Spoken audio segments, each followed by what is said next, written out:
안녕하십니까. 대한민국 500 세대의 소중한 자산과 편안한 노후를 함께 고민하는 채널 N4 세대입니다. 여러분, 요즘 은행에 가보시면 뭔가 이상한 기류를 느끼지 않으셨나요? 평소에는 눈길도 안 주던 직원이 갑자기 커피 한 잔을 건네며 이렇게 말합니다. 고객님, 이번에 본점에서 특별 우대 금리 상품이 나왔는데 이거 정말 좋은 기회니까 꼭 가입하고 가세요. 연 5% 금리, 기간 한정 특판.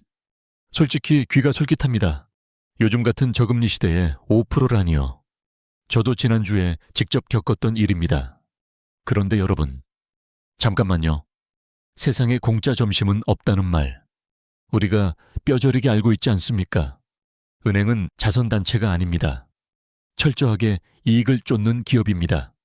그런 은행이 왜 갑자기 우리에게 높은 이자를 주겠다고 발을 벗고 나서는 걸까요?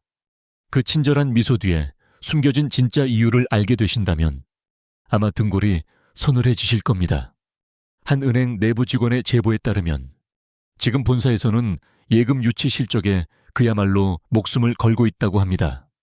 지점장들까지 나서서 돈을 끌어모으라고 닥달을 한다는 거죠. 그런데 정작 왜 그래야 하는지에 대해서는 입을 꾹 다물고 있습니다. 더 수상한 건 한국은행의 움직임입니다. 얼마 전 한국은행이 긴급 여신 지원 체계라는 것을 발표했습니다. 말이 어렵지만 쉽게 풀면 이렇습니다. 뱅크런 대량 예금 인출 사태 같은 위기가 터지면 한국은행이 은행들에게 긴급하게 돈을 쏴주겠다. 여러분, 상식적으로 생각해 봅시다. 불이 날 일도 없는데 집 앞에 소방차를 24시간 대기시켜 놓는 사람이 있습니까?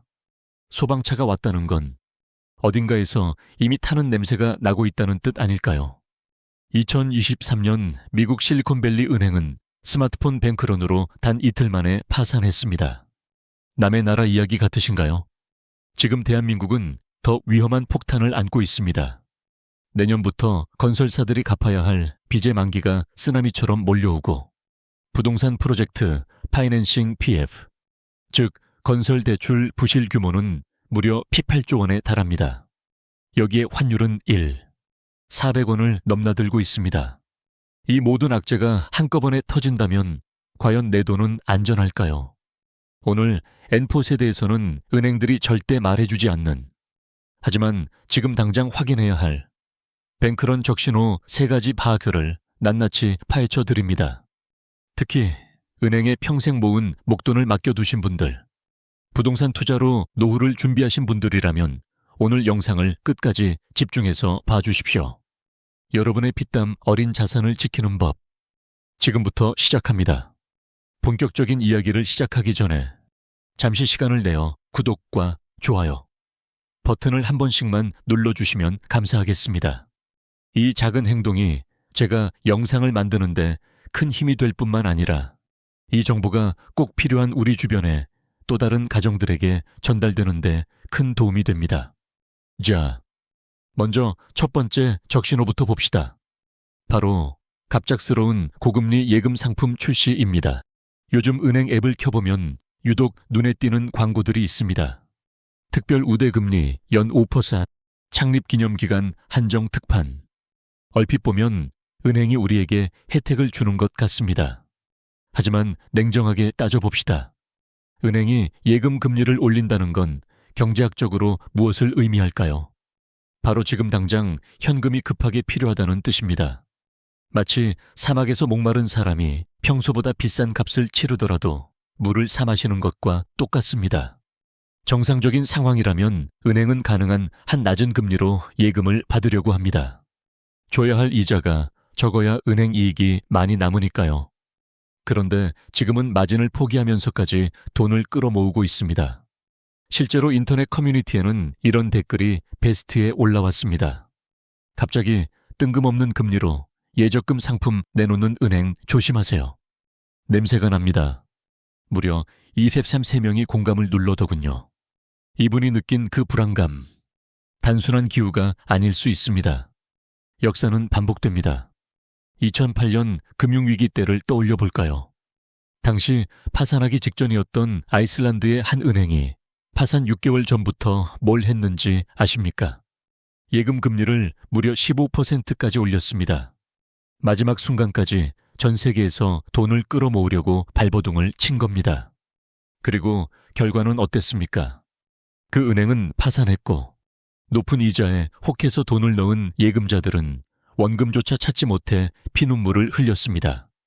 한국은행 금융통화위원회 의사록을 보면 이런 소름 돋는 대목이 나옵니다. 일부 금융기관의 예금 금리 인상 경쟁이 유동성, 즉 당장 쓸 수 있는 현금이 부족하다는 신호일 수 있다는 우려가 제기됐다. 이건 카더라 통신이 아니라 공식 문서에 기록된 내용입니다. 그런데 더 무서운 건 뭔지 아십니까? 요즘 은행들은 단순히 금리만 올리는 게 아니라 가입 조건을 엄청나게 까다롭게 만들고 있다는 겁니다. 이 상품은 신규 고객만 가입 가능, 3개월 이내 해지 시 이자 전액 몰수. 왜 이렇게까지 할까요?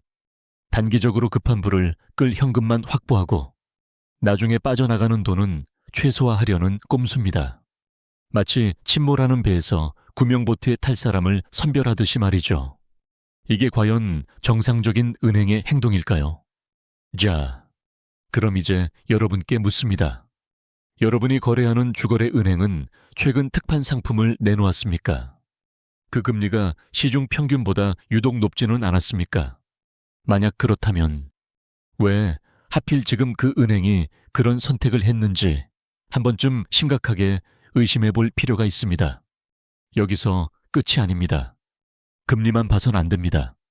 두 번째 적신호는 더 직접적이고 우리 일상 깊숙이 들어와 있습니다. 바로 디지털 거래 장애 급증입니다. 최근 몇 달 사이 특정 은행 앱이 먹통이 됐다는 뉴스나 아이체 지연 알림을 자주 보지 않으셨나요? 시스템 점검 중입니다. 일시적인 접속 장애입니다. 이런 공지창 아마 한두 번쯤 보셨을 겁니다. 우리는 보통 그냥 기술적인 문제인가 보다 하고 넘어가기 쉽습니다. 저도 그랬으니까요. 그런데 타이밍이 참 묘합니다. 2023년 3월 실리콘밸리 은행 사태를 다시 한번 들여다볼게요. 그때 은행을 무너뜨린 결정적인 원인이 뭐였는지 아십니까? 바로 디지털 뱅크런이었습니다. 과거처럼 사람들이 은행 창구 앞에 텐트 치고 줄 서서 돈을 찾은 게 아닙니다. 집에서 침대에 누워 스마트폰으로 클릭 몇 번 만에 예금을 다른 은행으로 옮겨버린 겁니다. 사악하의 20억 달러, 우리 돈으로 약 55조 원이 단 하루 만에 빠져나갔습니다. 이게 가능했던 이유가 바로 발달된 디지털 뱅크 기술 때문입니다.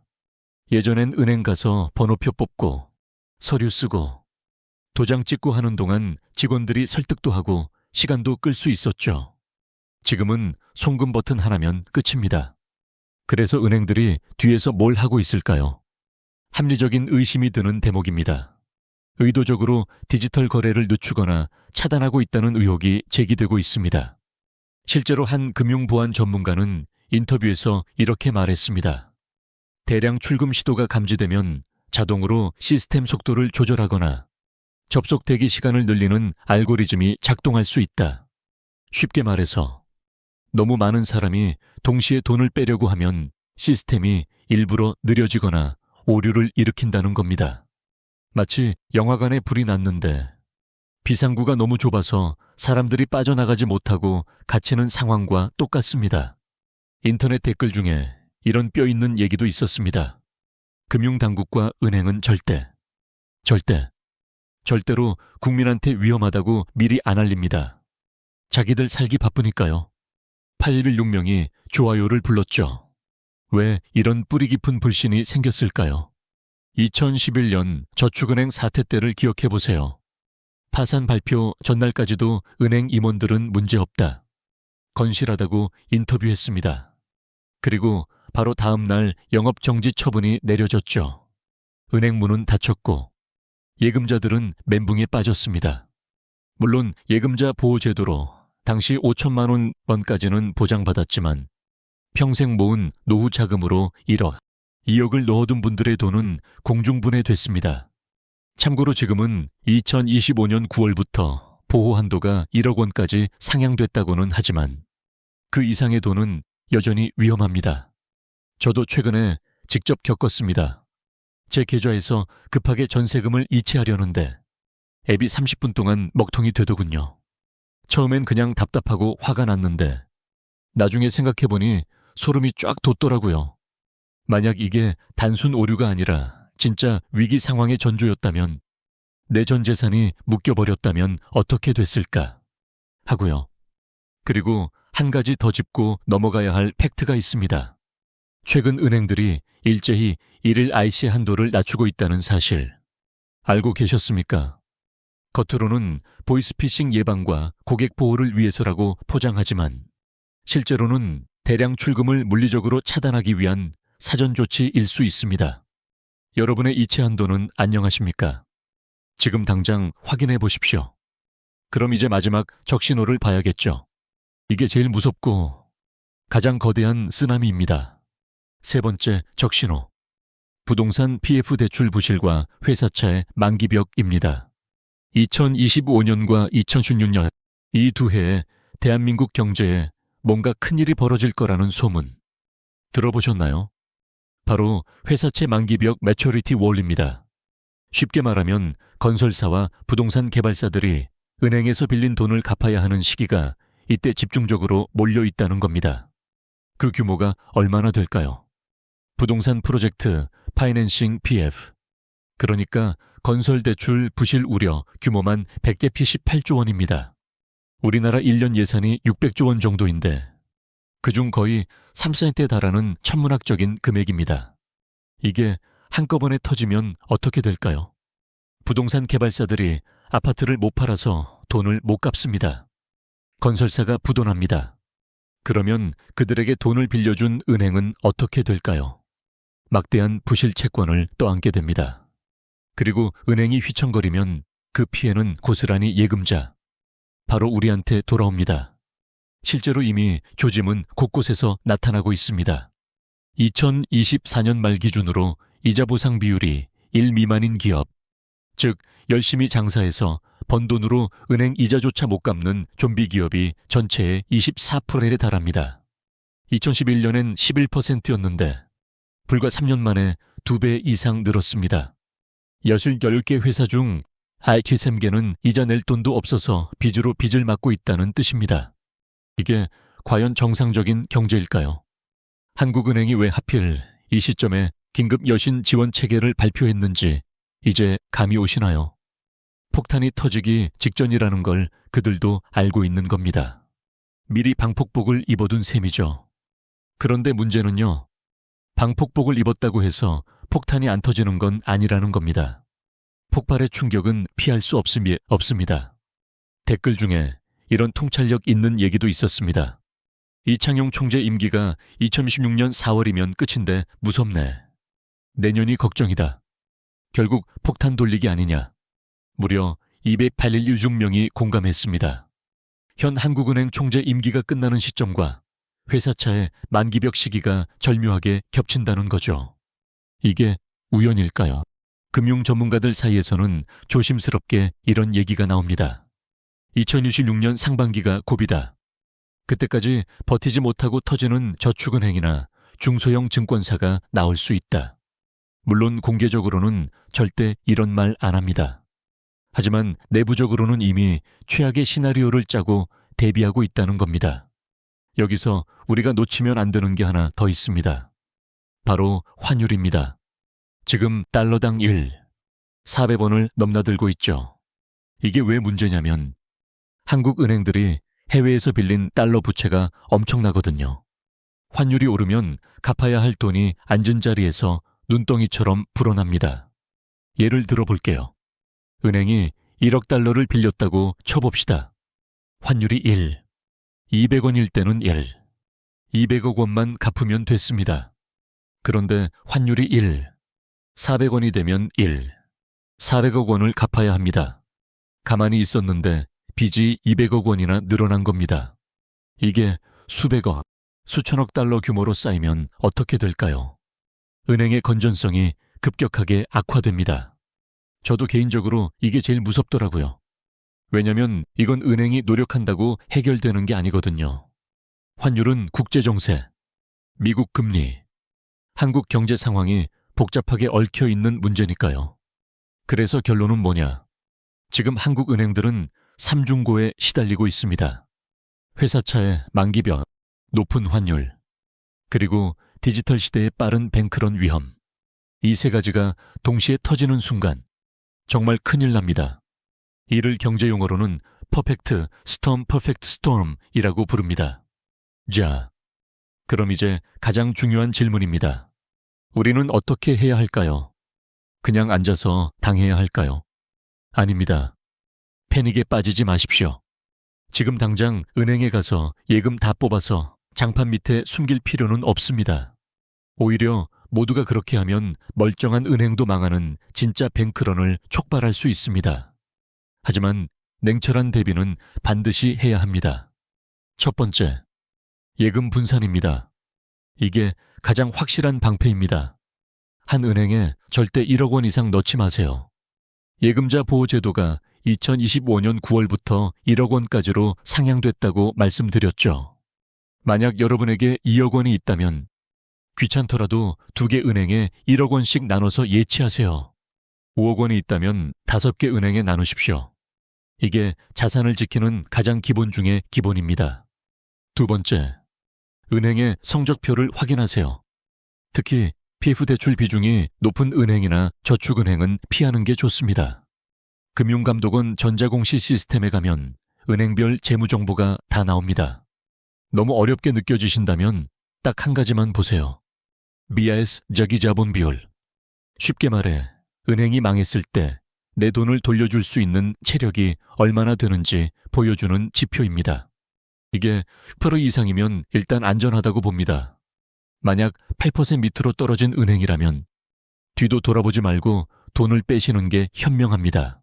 세 번째, 달러 자산 확보입니다. 환율 위험에 대비하는 전략입니다. 자산의 일부를 원화가 아닌 달러나 해외 자산으로 분산해 두는 겁니다. 꼭 많이 안 해도 됩니다.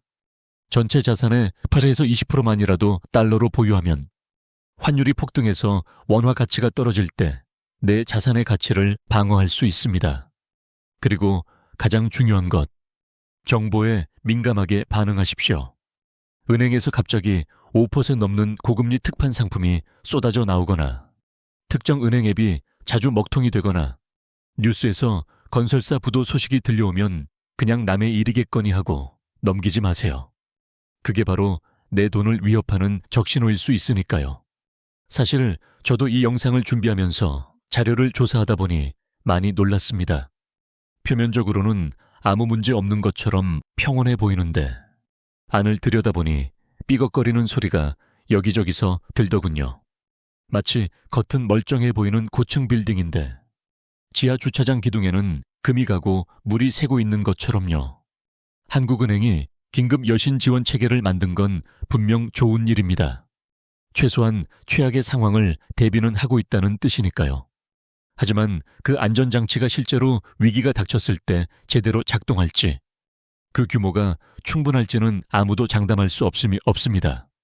2008년 금융위기 때도 전 세계 네로라 하는 전문가들이 우리는 안전하다, 대비했다고 호언장담했지만 결국 리먼 브라더스는 파산했고 세계 경제는 곤두박질 쳤습니다. 그래서 결론은 하나입니다. 결국 내 돈은 내가 지켜야 합니다. 은행을 믿지 말라는 게 아닙니다. 하지만 맹목적으로 믿고 내 전 재산을 맡겨두지도 말자는 겁니다. 의심하고 확인하고 분산하십시오. 2026년은 정말 한국 경제에 최악의 해가 될까요? 아니면 우리가 현명하게 대처해서 무사히 넘길 수 있을까요? 솔직히 저도 확답은 못하겠습니다. 다만 한 가지는 확실합니다. 알고 대비하는 것과 아무것도 모르고 당하는 건 천지 차이라는 겁니다. 여러분은 어떻게 생각하십니까? 지금 은행들이 정말 우리에게 말하지 않는 무언가를 숨기고 있을까요? 아니면 제가 너무 과하게 걱정하는 걸까요? 여러분의 소중한 의견을 댓글로 남겨주세요.